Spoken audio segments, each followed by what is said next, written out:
Dead men tell no tales, but their ships speak volumes. Welcome to the Cursed Compass, where we explore the darkest maritime mysteries. In the winter of 1725, the jagged cliffs of Runde Island were a death trap.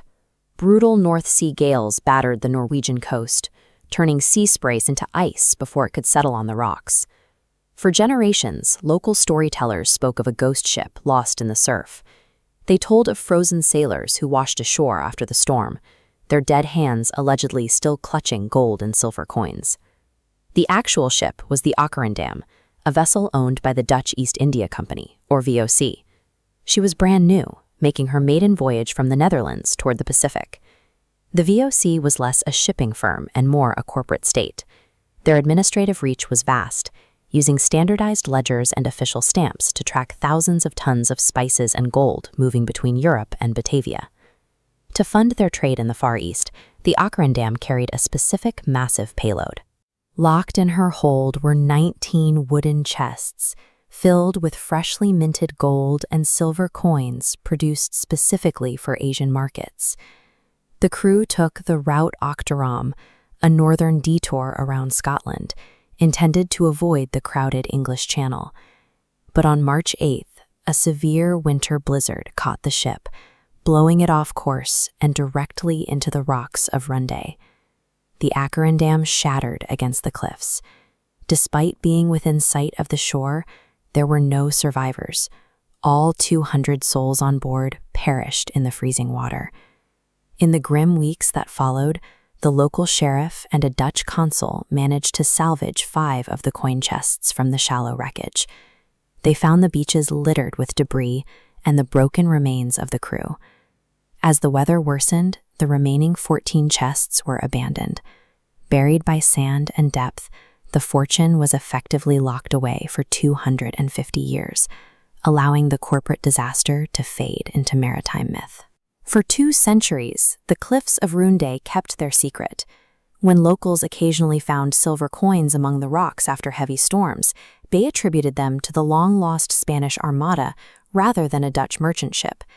That changed in July 1972. 3 sports divers, exploring the waters roughly 100 meters off the coast, spotted a rusted iron shape on the seafloor, one of the Akerendam's 40 cannons. Just 12 meters down, the divers discovered a clearing in the kelp. Their lights revealed a dense carpet of gold and silver coins, the heart of the original 1725 cargo. It was a massive haul, 57,000 coins, including 6,600 gold pieces. Among the find were rare Utrecht ducats from 1724, which were almost unknown to history before this discovery. Because gold does not corrode in saltwater, these ducats emerged in uncirculated condition. They provide a time capsule of 18th century Dutch minting, with the knight's head and fine lettering as sharp as the day they were struck. The silver coins faced a harsher environment. Over 250 years, they had corroded and fused together, forming heavy, lime-encrusted lumps that hid the treasure within shells of marine growth. At the University of Oslo, conservators used formic acid to dissolve the lime. This process safely separated the silver hoard, revealing that the inner coins had been protected from the current by the outer layers of the heap. The recovery effort eventually brought up heavier artifacts, including the ship's cannons. These were restored and mounted on carriages, moving from the seabed to permanent museum exhibitions. This underwater environment acted as a vault.